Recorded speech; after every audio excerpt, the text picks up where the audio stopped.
PD와의 대화 순서로 이어가도록 하겠습니다. 해외 진출에 성공한 PD 두 분과 또 글로벌 방송 마켓 전문가 두 분이 패널로 참여해서 콘텐츠 제작 선진국인 미국의 방송 콘텐츠 창작 환경을 소개해드리고요.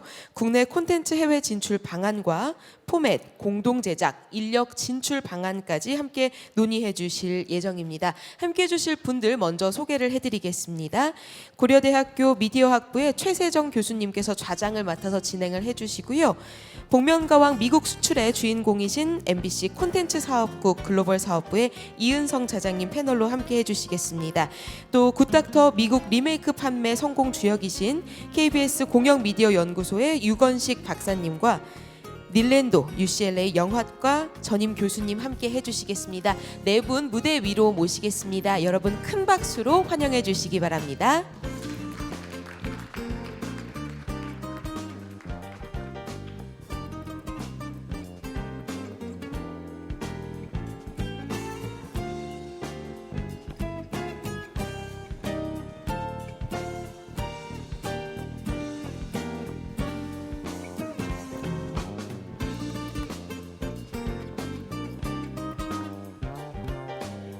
그러면 좌장을 맡아서 진행해 주실 최세정 교수님께 마이크를 넘기겠습니다. 부탁드리겠습니다. 안녕하세요. 2019 차세대 미디어 대전 PD와의 대화 진행을 맡은 고려대학교 최세정입니다. 반갑습니다. 네.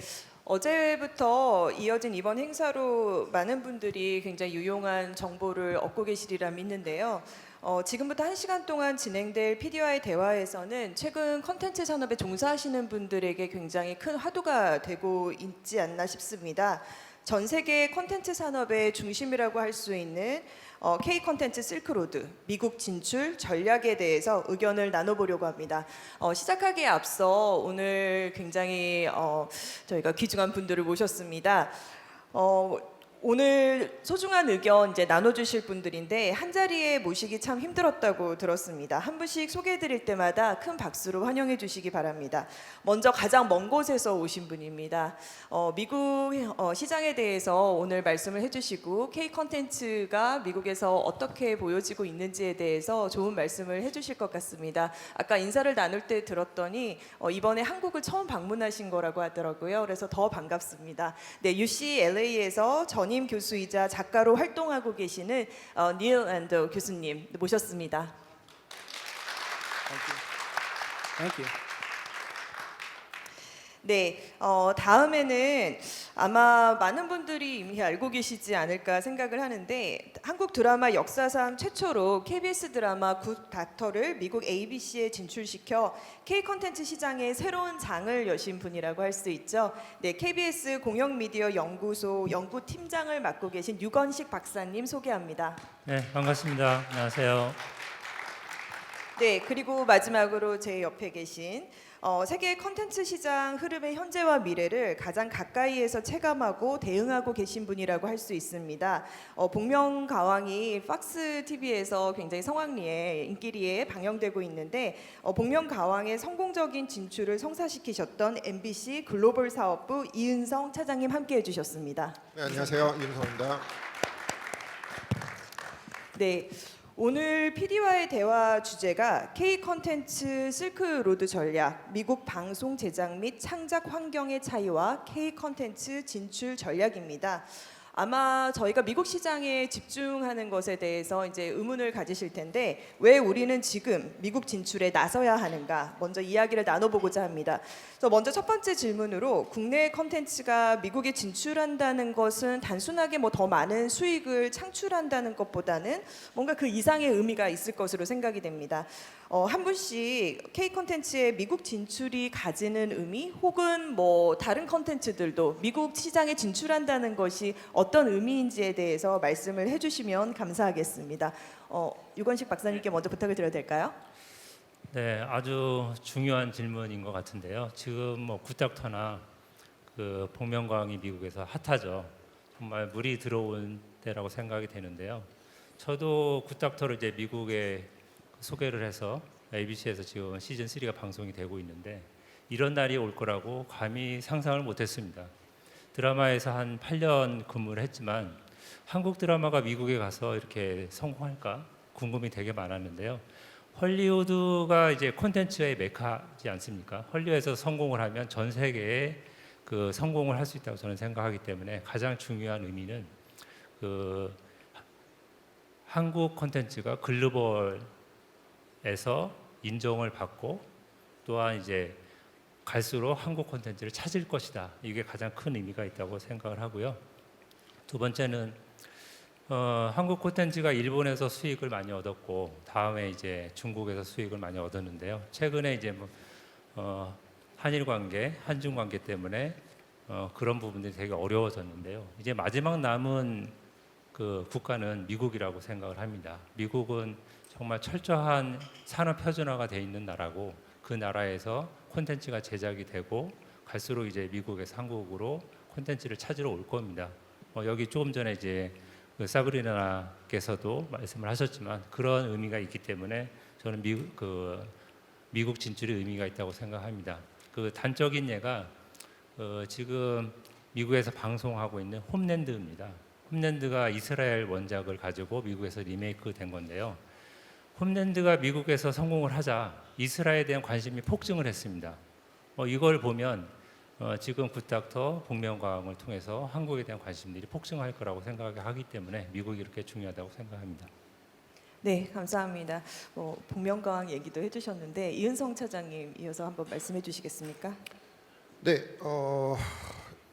일단 복면가왕의 복면가왕의 포맷 세일즈를 맡고 있고요. 제가 지금 근데 약간 이제 소개에서 좀 혹시라도 이제 헛갈리실 분이 있을까봐 말씀을 드리는데 저희는 MBC 아메리카라는 법인이 따로 있고요. 그 MBC 아메리카가 직접 복면가왕을 폭스랑 협상을 했기 때문에 물론 저도 이제 뭐 폭스의 뭐 엔터테인먼트 쪽 프레지던트 다 만나고 하고 내용은 알고 있습니다만 제가 직접 한 건 아닙니다. 그런데 그 뭐 미국도 그렇고 유럽 등등의 포맷 홍보, 판매 등등의 일을 해본 결과 이 의외로 미국과 유럽, 서구를 위시한 방송 산업계라는 이 산업이 굉장히 보수적입니다. 오히려 한국 우리가 더 이제 포맷이나 이런 면에서 더 진취적이고 그러는 부분이 있는 것 같고요.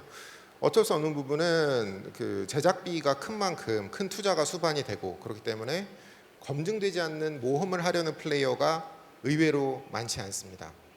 그래서 대표적으로 그런 모험을 통해서 성공한 플레이어가 저는 오히려 넷플릭스라고 생각을 하고 그리고 이제 예능 그리고 복면가왕에 있어서는 오히려 이제 폭스가 그런 리스크 테이킹을 하고 모험을 한 게 아닌가. 그리고 지금 제가 몸담고 있는 이 포맷 산업이라는 것이 기본적으로 이 포맷 산업의 어떤 그 업 자체의 특성이 리스크를 줄이는 포맷이라는 게 그렇잖아요. 검증된 포맷을 사와서 튼다. 물론 뭐 포맷을 개발하는 것도 있지만 검증된 포맷을 개발하는 것 이것이 포맷 산업의 어떤 특징이기 때문에 그 자체가 어떤 보수적인 속성을 내포하지 않는가. 그래서 더욱더 미국이라는 시장이 중요해지는 건데요. 미국에서 검증된 포맷이라면 전 세계에서 검증된 것이고 지금 우리나라가 뭐 동남아, 중국 뭐 그 외 아시아에서는 여러 가지 직접 진출을 많이 하고 있습니다만 한국, 동남아, 아시아, 중국을 벗어나려면 결국은 미국 진출을 해야만 하지 않는 것인가. 그것이 오히려 미국 시장이 중요한 어떤 하나의 증거가 아닌가라는 생각을 하고 있습니다. 네, 감사합니다. 지금 말씀해 주신 이유들로 인해서 미국 시장이 우리에게만 중요한 게 아니라 전 세계 콘텐츠 기업들에게 다 중요한 시장이라고 이해가 되는데요. 그만큼 경쟁이 굉장히 치열할 것 같습니다. 그러면 이런 경쟁이 치열한 미국 콘텐츠 시장에서 K 콘텐츠의 현재 입지는 어느 정도라고 생각하시는지 다음 질문을 드리겠습니다. 이번에도 유 박사님께 먼저 여쭤볼까요? 제가 미국 연수를 2011년에 갔었는데요. 그 당시에 이제 가족들이 있었기 때문에 가족들 이제 영어 교육 때문에 이제 그 어덜트 스쿨을 갔어요. 그때 데스크에 있는 분이 중국계였습니다. 그러면서 한국에서 드라마를 제작했다고 했더니 한국 드라마를 꿰고 있었어요. 그만큼 그 당시부터 한국 드라마에 대해서 잘 알고 있었고요. 지금 현재를 보면 훨씬 더 높아졌죠. 그 관심도 많아지고 여기에는 드라마뿐만 아니고 예능, 그다음에 싸이, BTS 이런 모든 그 한국의 이제 K-팝, K 드라마 이런 부분들이 같이 공유 협력이 돼서 이런 결과가 맺어졌다고 생각을 하고요. 제가 굿닥터 제작 때문에 데이비 쇼어 이제 메인 작가를 만났을 때도 한국의 크리에이티브에서 정말 칭찬을 많이 했습니다. 다음에 이제 제가 소개를 하면 꼭 먼저 읽어보겠다. 뭐 이런 얘기도 좀 들었었고요. 그다음에 저는 이제 KBS 아메리카 대표를 하면서 남미 시장을 많이 돌아봤는데 여러분 푸에르토리코라고 아시죠? 미국 저 동쪽 끝에 있는 아주 자그마한 나라인데 여기에 이제 한국 드라마를 판매를 하러 갔었어요. 네, 거기에서 만난 이제 WIPR TV의 더글라스라는 이제 편성 국장을 만났었는데요. 이분이 그러더라고요. 이분은 MBC 마이애미에서 드라마를 한 22편을 만들었었고요. 그러면서 자기는 전 세계 드라마를 다 봤답니다. 네, 그러면서 한국 드라마 퀄리티를 정말 칭찬을 많이 했었고요. 그러면서 직접 먼 WIPR까지 찾아와서 한국 드라마를 소개시켜준 거를 너무 고맙게 생각한다. 그러면서 한마디로 더 붙여준 건 뭐냐면요. 남미의 지금 터키 드라마가 그렇게 인기입니다. 한국 드라마를 쪽도 못 쓰고 있는데 시쳇말로 하면. 그러면서 마지막에 터키 드라마보다 훨씬 더 잘 만들었기 때문에 터키 드라마를 두르고 남미에서 한국 드라마가 장악을 했으면 좋겠다. 언젠가는 그렇게 될 거라고 자기는 믿기 때문에 그런 희망을 저한테 줬었습니다.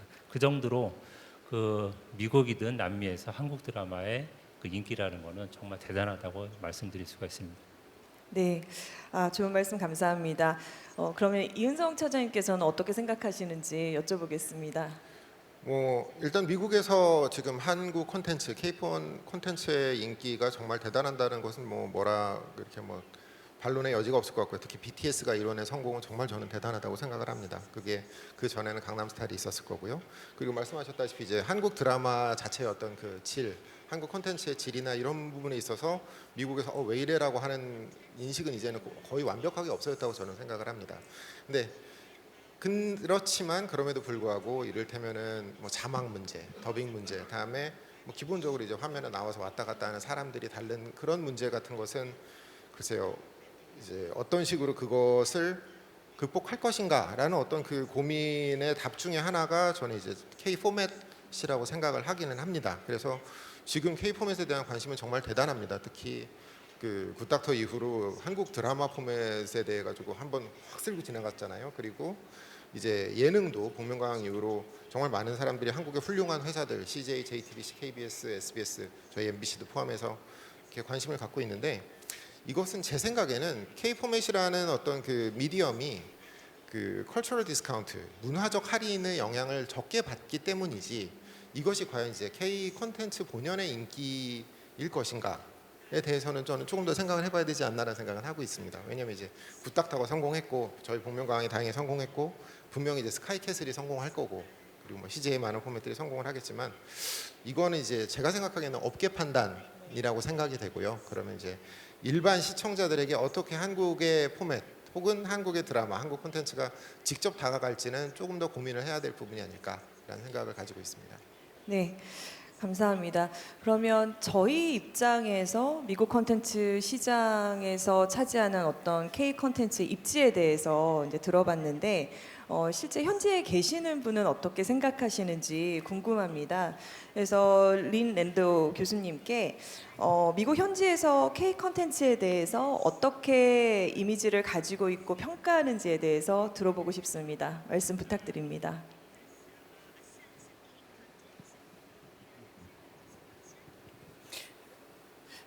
Sorry for the delay. I was waiting for the translation. First of all, thank you very much for inviting me to participate, and it's a great honor, and I'm very happy to be visiting Seoul for the first time. So, thank you for all of your hospitality. I have, like Sabrina, who I thought gave a great speech. I have so much to say in a short time to say it, so I'll try to. I'll prioritize, and tomorrow I'll also be giving another talk that's more, I'll cover more material. One thing to bear in mind is there are currently over 500 scripted shows across multiple platforms. And this is before, I'm not counting Disney Plus, which just launched, HBO Max, which is going to launch, Apple TV, which just launched, NBC Peacock, and Paramount, Viacom. I mean, we're going to go up to well over 600 to 700 scripted shows. And this is not sustainable, in my opinion, globally. It's just, I think I coined a term many years ago, which I called digital Darwinism, which is basically only the best shows will survive, but best is very subjective. I think what's more important than best at the moment is new. And I think what's new and original in the US is the big attraction to not only K-drama, but to formats from all over the world. It's very interesting to me how you mentioned Homeland, because Israel is this tiny little country, but so many formats have come from Israel. Every year, there's at least 1 or 2 shows that have come out of Israel. And one of the things that Israel, I think, has in common with South Korea is that you're living in the awareness that every minute of your life is very precious in a way that's different than other parts of the world because of just geography and proximity. So people are looking for a lot of content to what I believe is scratch the itch of genuine connection that we all need. And that is through empathy. I travel and give talks all over the world, and people say, where are you going now, and what are you going to talk about? And I say, I always talk about the same thing, because storytelling is completely dependent upon empathy between the audience and the characters. And one example of this, and then I promise I'll answer the question, is a movie. You know, cinema has dominated the arts, the visual arts, for decades and decades. But a movie, by design, was always to be a communal experience where you watched it in a big auditorium, a big theater, in the dark, with a bunch of strangers, and everybody was reacting and having an empathetic interaction with what's on screen. And then you can take that all the way back to Aristotle with the idea of catharsis. We all need this. This is just part of what we need in our lives, and we always have, all the way back to caveman days. You know, we've always told stories around fires, and we've read stories to our children before bedtime, and et cetera. So we know we have a need for story and to have this feeling of connection. One of the big changes, besides that we're in a digital television revolution now, where the whole business is shifting from linear television to on-demand, is that because of the role of technology and how fast everything is moving now, we've never had the ability in the history of human civilization to be more connected 24/7 through our devices, through our phones, and yet, ironically and paradoxically, we've never been more disconnected as a species in human history. So what does that tell us? It tells us that there's a need for content, and content that makes us feel something is what people really want.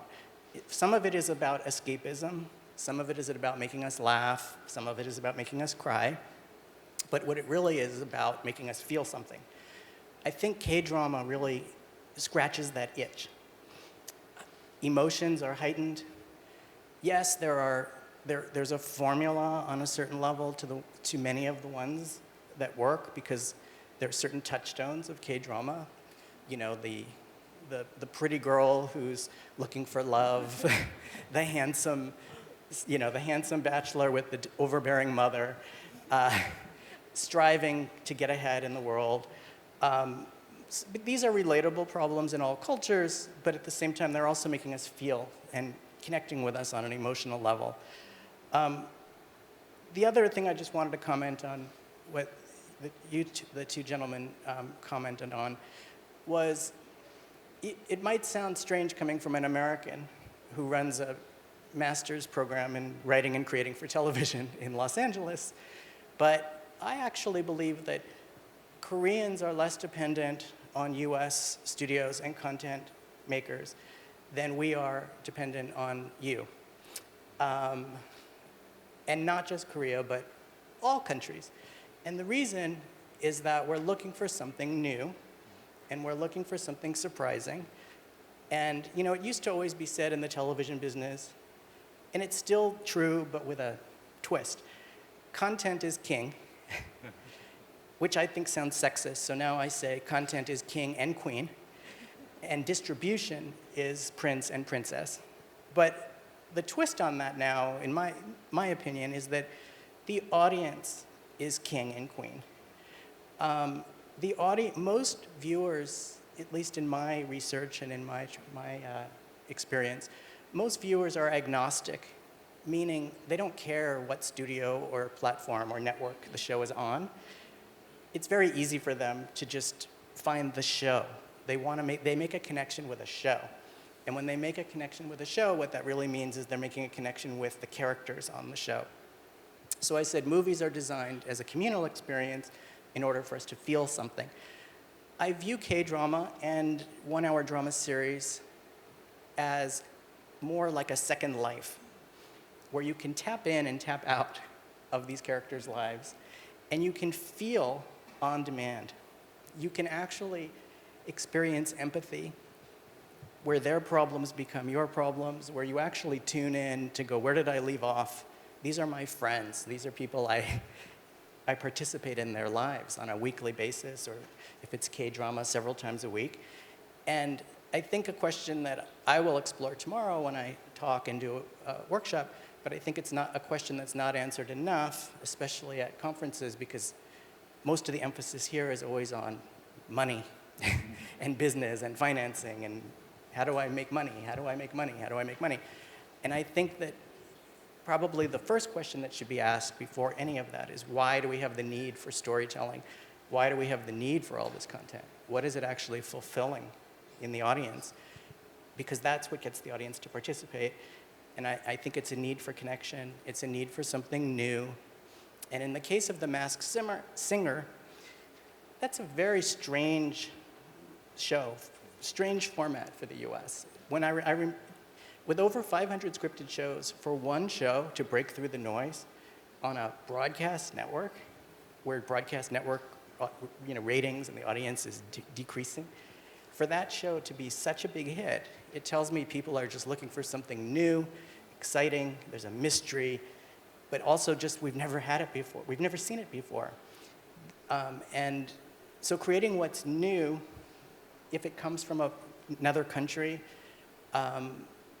is more important than the creative auspices coming from Hollywood and even somebody very established in Hollywood, because if they're just recycling the same tropes and the same stories over and over again, it's hard to get anybody's attention. It feels kind of like, oh, that again. It's nothing special, it's nothing new.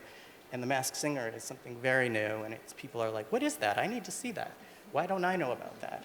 And then that's how you create a phenomenon. And Netflix had it with Stranger Things, and The Good Doctor in its own right became a phenomenon, but in a different way. So something new, something authentic, and something that has global reach in that it has universal themes. And those universal themes are just that we all experience emotions and that we all seek connection. That's my answer. 네, 감사합니다. 방송 그리고 컨텐츠의 본질에 대해서도 생각하게 되는 것 같은데요. 역시 공감이 제일 중요하고 우리가 컨텐츠를 통해서 서로 연결이 된다는 부분을 강조해 주신 것 같습니다. 그런 면에서 K 컨텐츠가 가지고 있는 또 포맷이 가지고 있는 어떤 장점들을 이야기해 주셔서 굉장히 좋은 가능성을 볼 수 있어서 네, 좋았던 것 같습니다. K 컨텐츠 입지를 확장하기 위해서는 뭐 지금 여기 앉아 계신 두 분 PD님 외에도 여기 또 청중에 계신 분들도 많은 노력을 해주셔야 되고 또 책임감을 가지실 것 같은데요. 그렇다면 미국 시장에서 어떤 K 컨텐츠가 특히 선호되는지 저희가 좀 분석을 하고 이해를 할 필요성이 있다라고 생각이 됩니다. 그럼 먼저 KBS 국다터를 미국 진출 성공적으로 성사시켜 주신 유건식 박사님의 의견을 한번 들어볼까요? 네, 그 조금 전에 닐 기수님께서 말씀을 다 하신 것 같아요. 뭐 엠퍼시도 강조도 하시고, something new도 말씀하시고, 뭐 다 하신 것 같은데요. 굿닥터도 마찬가지였던 것 같아요. 제가 처음에 그 2013년 11월 7일, 뭐 그날 잊을 수가 없는데, 그날 처음 피칭을 하면서 굿닥터를 소개했을 때 다 거기에 다 들어있던 것 같아요. 미국에서 이제 그 데이비 쇼가 아주 하우스라는 이제 메디컬 드라마로 유명한데 그건 아주 나쁜 의사 얘기거든요. 근데 굿닥터는 완전히 비틀어서 아까 치수도 말씀하셨는데 비틀어가 착한 의사입니다.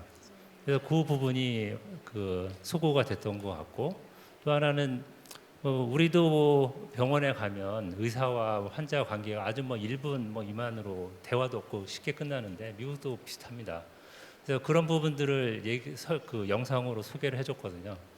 환자와 의사가 이 정도로 긴밀하게 그 공감을 할 수 있고 환자가 어떤 면을 보통 일반 지능이 높은 의사는 그 아이의 지능이 아니기 때문에 캐치를 할 수 없잖아요. 그런데 굿닥터는 그렇지 않기 때문에 환자 입장에서 환자를 어떻게 잘 치료할 수 있는지 이런 부분들을 설명을 하니까 정말 그 좋은 반응이 있었어요. 결국 그 부분이 그 저는 이제 휴머니즘이라고 얘기를 하면서 피칭을 했었는데요. 아주 그게 잘 먹혔던 것 같습니다. 그리고 뭐 그런 부분들이 그 뭐 엠퍼시도 되지만 라포라는 그런 용어로도 얘기를 할 수가 있을 것 같고요. 그렇기 때문에 굿닥터가 나간 다음에 저 인디와이어라고 미국의 이제 유명한 연예 잡지가 있는데 거기서 온수 목욕 효과라고 얘기를 했어요. 웜 베스 TV. 그래서 우리가 피곤하고 그러면 욕조에 물 받아놓고 편안함을 느끼잖아요. 그런 효과를 주는 게 굿닥터이다. 이런 아주 정말 제가 봤을 때는 극 칭찬을 했던 그런 평이 있었는데요. 그런 면들이 있었던 것 같고요. 또 하나는 처음에 제가 피칭을 할 때 일부 의견은 이게 그 자폐아를 다룬 거기 때문에 공중파에서 하기 어렵지 않겠느냐 하는 이런 의견도 있었어요. 그래서 그 의견을 낸 사람은 제가 과감하게 제외를 하고 협상을 안 했습니다. 왜냐하면 저는 이제 공중파를 가서 조금 더 많은 그 사람들이 이 좋은 드라마를 보기를 원했기 때문에 거기를 제외를 했었고요. 그래서 최종 만들어지고 소니 픽처스에서 시사회를 했어요. 거기서 보면서 저는 이건 된다 생각을 했습니다. 어떤 일이 벌어졌냐면 굿닥터가 다 끝나기도 전에 중간중간에 훌쩍훌쩍 되는 사람, 우는 사람들이 꽤 많았어요. 그러면은 우리도 보잖아. 영화를 보든 드라마를 보든 다큐를 보든 내가 감정이 이입이 되면 눈물이 저절로 나지 않습니까? 그러니까 굿닥터 시사회를 끝나고 그 많은 사람들이 우는 훌쩍거리는 모습을 보고 이거는 미국에서 통하는구나 이렇게 하고 바로 시즌으로 넘어가서 지금 시즌 3가 가고 있습니다. 네. 시사회 끝나고 사람들이 훌쩍거렸을 때 박사님도 눈물이 좀 핑 도셨을 것 같습니다. 맞습니다. 감동적인 순간이었을 것 같습니다. 네, 이번에는 MBC 복면가왕의 포맷이 미국에서 성공한 뒤에 전 세계 40여 개국으로 계속 진출하고 있는데요. 굉장히 괄목할 만한 성과라고 생각을 합니다. 그럼 이은성 차장님께 복면가왕이 갖춘 컨텐츠로서의 매력은 무엇일지 여쭤보겠습니다. 네, 뭐 사실은 그 콘텐츠로서의 매력은 아까 닐랜도 교수님께서 잘 말씀을 해주셨는데 물론 이제 복면가왕의 매력이라고 하면 이제 포맷으로서의 매력이 있을 수 있을 것이고 다음에 그 레퍼런스인 미국판 복면가왕의 매력이 있을 수 있을 것이고 또 보는 사람 입장에서 이제 시청자들이 보는 매력, 다음에 업계 종사자들이 생각하는 매력이 또 있을 거고 또 비평면에서 또 다를 거예요. 근데 저는 이제 뭐 믹스해서 말씀을 드릴 수밖에 없을 것 같은데. 일단 미국판 복면가왕은 전 세계 레퍼런스이기도 하려니와 저희 MBC에서 방송됐던 오리지널 복면가왕의 많은 요소들을 쳐냈습니다. 그래서 뭐 개인기를 한다든지 뭐 그런 부분이 많이 줄어든 굉장히 압축된 어떤 엔터테인먼트 쇼로서 다시 태어난 게 아닌가라는 생각을 했고 첫 번째 에피소드가 방송되고 나서 USA Today 씨의 리뷰 중에서 그런 게 있었어요. The Game of Thrones without violence and without blood. 피와 폭력이 없음에도 불구하고 게임 오브 스론 왕좌의 게임만큼의 어떤 긴장감을 주게 하는 마지막 그 게싱 게임으로서의 특성을 매우 이제 그 강조를 해서 그런 부분을 강조한 거죠. 그게 아마 미국 쪽에서 많이 먹힌 게 아닌가 생각을 하고. 그다음에 이제 이거는 지난 10월 이거 제가 일부러 좀 적어왔습니다. 그 블룸버그 비즈니스 위크 기사 중에 보면은 그런 얘기가 있어요. 넷플릭스 등 OTT에 맞서는 리니어 TV의 대안이 복면가왕이 아닌가. 그래서 어떤 표현을 썼냐면 bonfire moment라는 말을 썼어요. 뭐냐면 그 사람들이 캠프파이어에 모여가지고 모닥불을 바라보는 듯한. 왜냐면 이건 더 이상 어떤 그 OTT의 빈지 워칭이나 혹은 뭐 몰아보기 뭐 이런 게 아니고 정말 그게 방송되는 시간에 니들 여기 앉아서 이거를 모두 모여서 봐야 된다라는 어떤 그런 포맷으로서의 그 매력이 이쪽 그 리니어 TV 방송업계 종사자들에겐 또 나름 또 먹히는 부분이 있는 것 같고.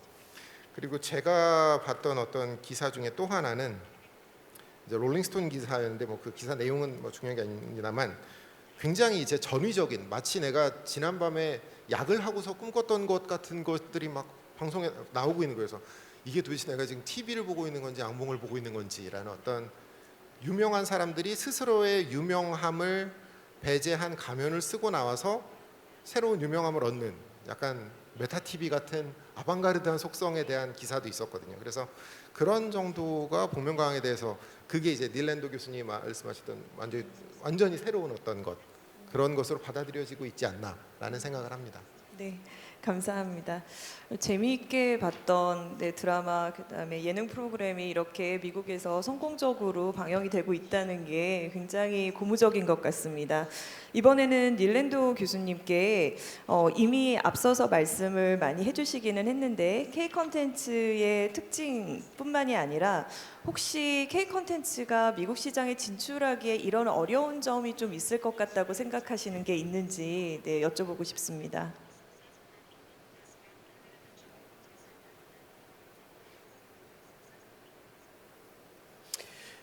So, coincidentally, last week on Thursday and Friday, we had a delegation from RAPA come to UCLA. So, I recognize maybe some people, and I was curious. I hope to always remain curious about everything in life, but I was curious since K-drama is so successful. I thought, what do they want me to tell them? Because K-drama is already successful. So I said to them, are you here because you want to learn new strategies of how to tell stories that expand from the K-drama formula, if you want to call it formula? Because that's really what my answer is. I think that something is new at first, and then because audiences are so sophisticated now, once we figure out the formula and we figure out a pattern of repetition and there's a predictability to the storytelling, the audience gets bored very quickly. Now more than ever because they have so many choices. So what is going to not only hook them in at the beginning, but how do you keep them? How do you sustain? So I think the biggest challenges are transcending formula. You mentioned Game of Thrones. There are many reasons why Game of Thrones became very successful, but one of the reasons, in my opinion, is that they were very audacious and bold about breaking the norms and the expectations of what we came to expect from our drama series. For instance, they could kill off a major character at any time. Or in the case of the Red Wedding, many main characters all at once. This was shocking. This was like, you know, I don't want to curse in another country, but this was like. So I think taking the K-drama, looking at what works, and then for me, what I teach at UCLA, and we've had, I mean, I'll brag about our program for a second, but not taking the credit myself, but giving the credit to our students, who are the next generation of storytellers.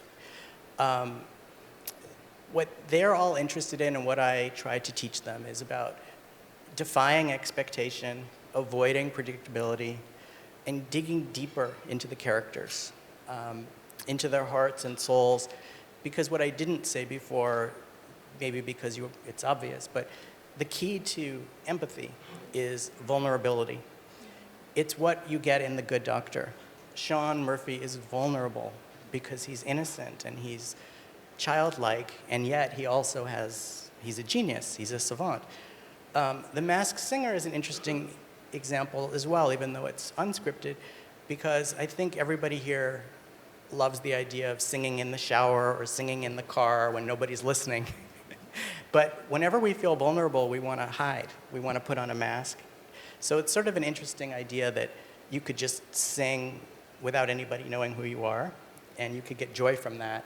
And then the extra mystery and the twist of, oh, this is actually somebody who's already very, very famous.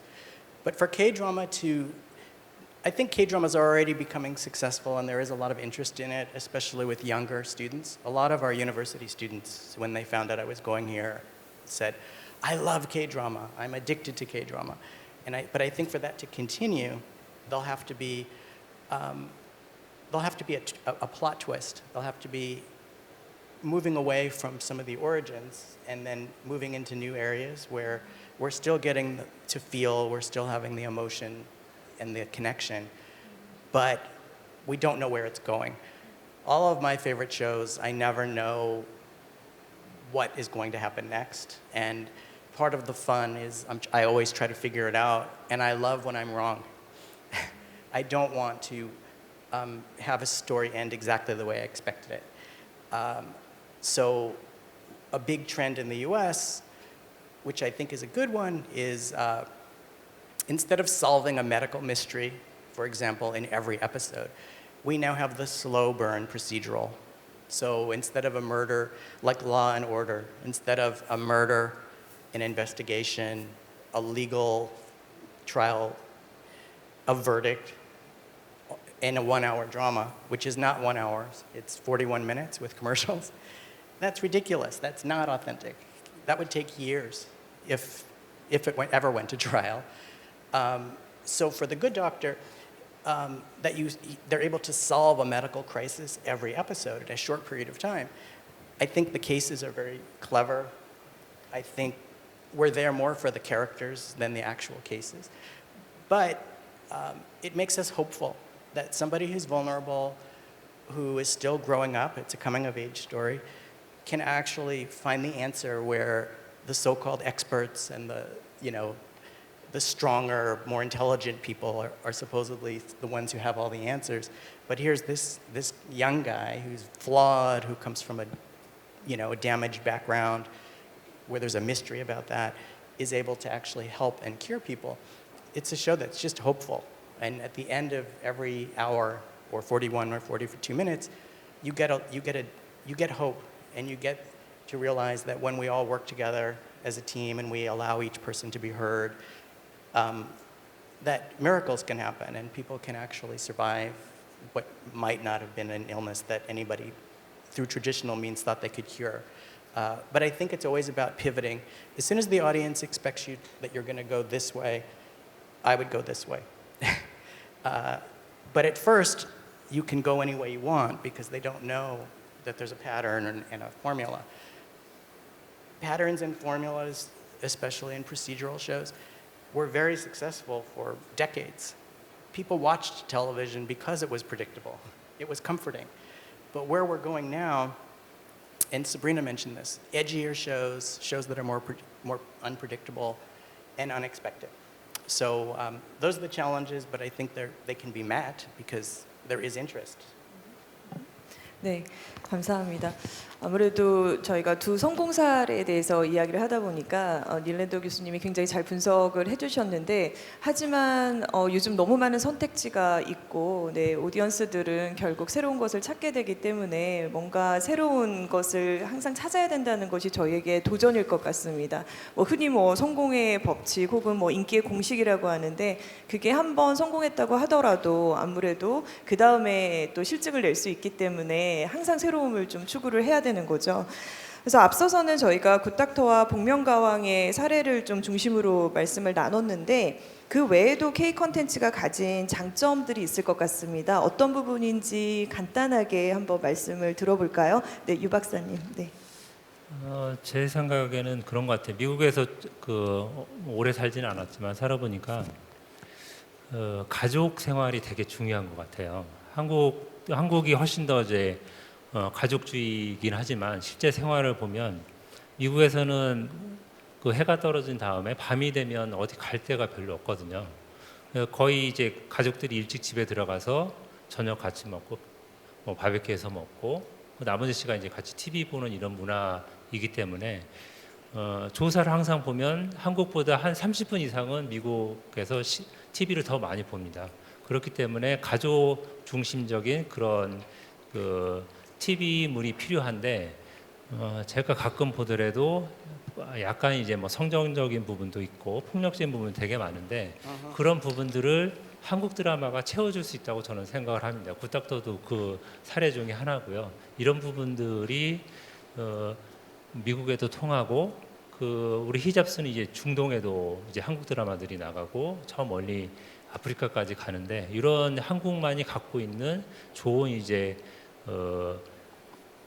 드라마라든가 예능 프로그램인가 이런 부분들을 계속 더 발전을 시켜야 되지 않을까 그런 생각이 듭니다. 네, 감사합니다. 그럼 차장님께도 한번 여쭤볼까요? 드라마에 대해서는 지금 유건식 박사님께서 워낙에 잘 얘기해 주시고 계시니까 저는 이제 예능과 포맷에 대해서 얘기를 하자면은 한국은 새로운 게 끊임없이 나옵니다. 한국 시장에서는. 그게 지금까지는 그 미국 시장이라든지 이런 쪽에서 몰랐었다면은 한국 시장에서 끊임없는 게 새로운 게 계속 나오는데요.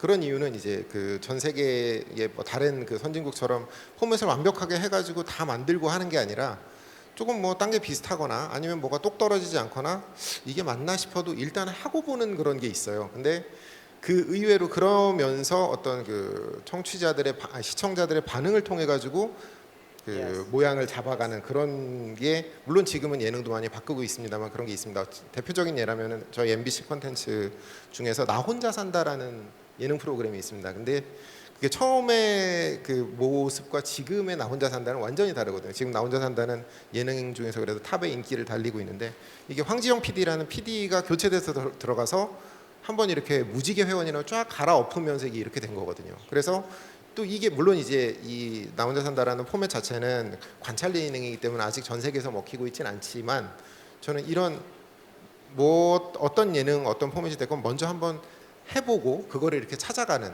그런 그 용감함, 볼드니스 같은 것이 한국의 어떤 장점 중에 하나가 아닌가 그런 생각도 하고 있습니다. 네, 굉장히 유연하게 프로그램을 만든다는 말씀인 것 같습니다. 사실 저희가 준비한 질문과 내용이 너무 많은데 시간이 좀 촉박한 것 같아서 마음이 급해지고 있습니다. 조금 빨리 진행을 해보도록 하겠습니다. 지금까지 저희가 좋은 컨텐츠에 대한 이야기를 했는데 사실 컨텐츠 자체뿐만이 아니라 그 주변의 여러 여건들도 중요할 것 같습니다. 그 중에서도 컨텐츠를 홍보하는 마케팅과 협상 역시 굉장히 중요할 것 같은데요. 이 부분에 대해서 실질적으로 경험하시면서 느끼셨던 점, 어떤 차이점에 대해서 말씀을 들어보도록 하겠습니다. 먼저 또 유건식 박사님께 부탁드리겠습니다. 지금 그 마케팅의 차이, 네. 제작 부분과 같이 결부가 된다고 저는 생각을 하는데요. 한국에서는 이제 제작사가 기획도 하고 제작도 하고 경우에 따라서 판매까지 다 하는 이런 일들이 벌어지는데 그러다 보니까 너무 영세한 것 같아요. 근데 미국 같은 경우에는 이게 철저히 분업이 되어 있습니다. 프로덕션 제작사는 기획만 하고 실제로 제작하는 건 그 소니라든가 뭐 ABC 스튜디오에서 제작을 하고 스튜디오가 모든 리스크를 다 지는 거죠. 뭐 영화도 똑같죠. 10개 중에 한 2개만 그 흑자가 나는 그런 상황인데 그 모든 거를 스튜디오가 다 투자를 해서 2개에서 수익을 벌어들이고 나머지를 적자를 다 메우는 그런 건데요. 그렇다 보니까 스튜디오에서 전 세계를 다 배급하면서 수익을 막대하게 냅니다. 그리고 이게 시즌제로 가면서 한 시즌이 성공을 하면 그 다음 시즌을 계속 가죠. 뭐 로앤오더 같은 경우에는 시즌 20까지 갔었는데 그 부분이 되게 중요한 것 같아요. 한국 드라마를 한 번 하고 끝나버리면 한 6개월 뒤에는 그 드라마 존재감이 사라집니다. 그래서 한국도 미국처럼 어떤 시즌제 스튜디오 이런 문화가 발전을 해야 글로벌하게 나가서 성공을 하지, 현재처럼 하나하나 가는 이런 드라마 문화는 참 문제가 있는 것 같고요. 그런 면에서는 지금 뭐 시즌제로 잘 가고 있는 복면가왕 같은 형태가 훨씬 더 그 마케팅이라든가 이런 면에서 훨씬 더 유리한 그런 면이 있습니다. 그럼 직접 계약을 또 체결하셨던 이런 경험을 바탕으로 계약 시에 주의해야 할 사항이라고 해야 될까요? 뭐 그런 것들이 있으면 좀 공유해 주시겠습니까? 계약할 때는요, 뭐 다른 것도 마찬가지지만 내가 힘이 있으면 내 마음대로 할 수 있어요. 그죠? 뭐 작가가 힘이 있으면 작가가 뭐 나 돈 더 안 주면 안 하겠다. 뭐 내가 배우면 뭐 돈 더 안 주면 안 하겠다, 이런 선택권이 있는데 제가 굿닥터 할 때는 힘든 부분은 그거가 있어요. 제가 미국에서 한 번도 팔아본 적도 없고 소개한 적도 없고 그렇기 때문에 제가 약자였죠. 그래서 어디에 기댈 데가 없었습니다.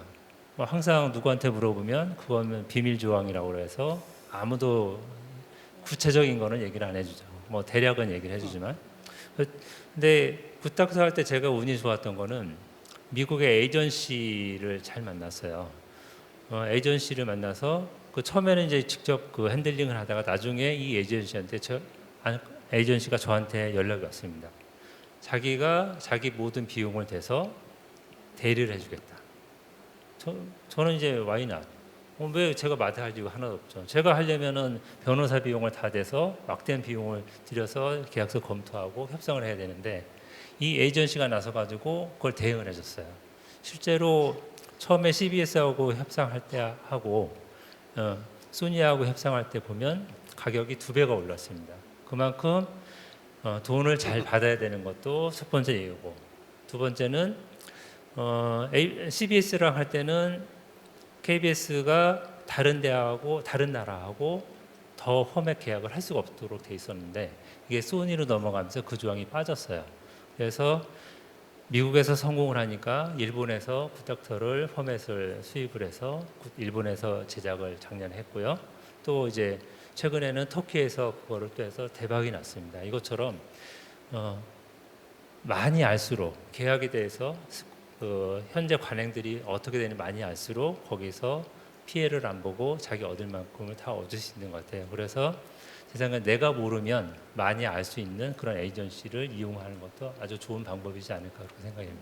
네, 감사합니다. 이은성 차장님도 계약에 대한 뭐 경험을 공유해 주실 수 있을까요? 네, 그 유건식 박사님께서 워낙에 스케일 있게 잘 말씀해 주셔가지고 저는 이건 약간 보론 정도일 것 같은데요. 말씀하셨지만 굿닥터 같은 경우 이제 터키와 일본에서 성공을 했다시피 사실은 지금 유건식 박사님께서 미국과 딜을 할 때보다는 좀 좋아지긴 한 것 같아요. 그렇지만 아직도 우리는 그 한국 업체는 미국 업체에 대하면 굉장히 약자, 윅사이드이고요. 그럴 경우에는 사실상 어떤 평등한 계약을 맺기는 거의 어렵다고 저는 아직도 생각합니다. 물론 이제 스카이캐슬이 되게 계약을 잘한 것으로 알고 있는데 앞으로도 좋아지겠지만 그럴 경우에 그렇다면은 정말 모네타이즈 현금화를 하기 위해서 중요한 지역은 미국 외에 다른 유럽 지역이 될 수가 있거든요. 그러면은 제가 말씀드리고 싶은 거는 타 지역 판매를 감안해서 미국판의 해외 디스트리뷰션이라든지 아니면은 해외판에 대한 포맷 판매 권한을 누가 갖는지, 그다음에 해외 포맷에 대한 홀드백 이런 거에 대해서 좀 더 이제 이건 좀 전문적인 얘기가 될 수도 있겠습니다만 섬세하게 지켜내는 노력이 좀 필요하지 않나 그런 생각을 하고 있습니다. 감사합니다. 계약은 아무래도 이 금액이 결정되는 게 가격이 중요할 것 같은데 이 질문에는 뭐 정답이 없고 또 답변이 곤란하실 수도 있겠지만 궁금해서 여쭤봅니다. 컨텐츠 분야별로 평균적인 거래 가격은 어떤지 유건식 박사님께 여쭤봐도 될까요?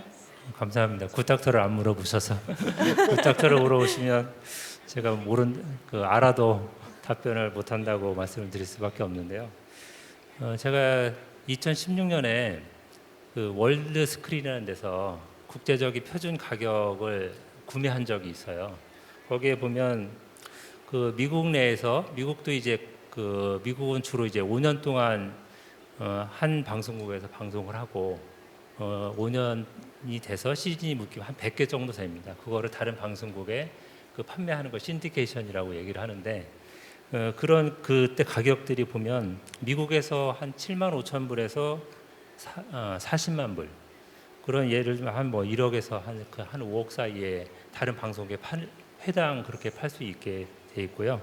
그 자료에 보면 미국 드라마가 한국에 팔 때는 한 3천 불에서 2만 4천 불 뭐 이 정도 수준으로 팔린다고 돼 있는데요. 한국에서 미국 드라마가 금액이 낮은 이유는 한국 드라마가 워낙 잘 돼서 그렇습니다. 이거 저희 어렸을 때 미국 콘텐츠들 많이 봤는데 지금 하나도 없잖아요. 프라임 시간에 그것처럼 그런 국가에서 인기가 높을수록 가격은 높아진다 이렇게 보시면 될 것 같습니다. 네. 직접 경험하시면서 느끼셨던 점들과 또 도움이 되실 만한 이런 팁을 주셔서 너무 감사합니다. 지금까지 K 콘텐츠의 미국 진출 형태는 주로 포맷 수출이었는데요. 미래에는 좀 더 활발한 공동 제작과 인력 수출의 형태도 기대를 하게 됩니다. 이번에는 한국과는 다른 미국의 방송 제작 및 창작 환경에 대해서 좀 이해를 돕고자 좀 질문을 드리고 싶습니다. 미국과 한국의 방송 제작 및 창작 환경이 어떤 점에서 가장 큰 차이가 있다고 생각하시는지 여쭤봐도 될까요? 네, 유 박사님. 제가 자꾸 유 박사님께만 질문을 드리는 것 같습니다. 제가 이제 아까 미국 연수를 2011년에 UCL에서 했다고 하는데 그때 끝나고 제 자랑 같긴 한데 미드 한드 무엇이 다른가라는 책을 냈어요. 거기에 이제 두 나라의 환경들을 비교를 많이 했는데 시간이 없으니까 간단히 말씀드리면 미국은 작가가 드라마 제작을 끌고 갑니다. 근데 한국은 이제 감독 작가도 있지만 감독이 1회부터 끝까지 다 가죠. 미국은 EP가 파일럿만 쓰고 나머지 부분은 전부 다 작가들이 돌아가면서 씁니다. 한국과 다르죠. 한국은 작가, 감독이 처음부터 끝까지 다 가고 미국은 계속 바뀌고 이런 문화도 있고요. 미국은 이제 회별로 프로덕션이 다르게 이루어지는데 한국은 1회부터 끝까지 전부 다 같은 크루들이 끝까지 가는 이런 환경들이 다 다른 것 같습니다. 그래서 제작이 정말 달라요. 미국은 이제 드라마도 영화처럼 똑같은 방식대로 이루어지고요. 한국은 드라마하고 그렇기 때문에 드라마와 영화 구분이 돼서 벽을 넘나들지 못하는 그런 한계들이 있는 것 같고요. 또 하나는 굿닥터 할 때 이제 가서 보니까 배우들이 직접 밥을 타 먹어요. 자기가 이제 케이터링해서. 그런데 프로듀서들은 방에 앉아 있으면 타다 줍니다. 이것처럼 한국과 미국의 문화들이 너무 다르기 때문에요. 일일이 언급하기는 되게 어려울 것 같습니다. 네. 여기까지만 하겠습니다. 네. 마지막에 식사에 대한 이야기가 인상적이네요. 네, 그렇다면 국내 컨텐츠 산업 인재들의 미래 공동 제작 혹은 인력 수출에 대한 전망은 어떻게 보고 계십니까? 또 박사님과 눈이 마주쳤습니다. 갈수록 활성화될 거라고 생각을 하고요. 아까 홈랜드도 말씀을 드렸는데 현재 제 미국에서 데리고 있던 친구가 프리선언을 하고 한국에 와서 일을 하고 있는데요. 이 친구 지금 하고 있는 일이 뭐냐면 미국의 예능 기획안을 한국에서 먼저 성공을 시키고 그 성공한 포맷을 다시 미국 가서 방송을 또 하겠다 이런 꿈을 갖고 있어요.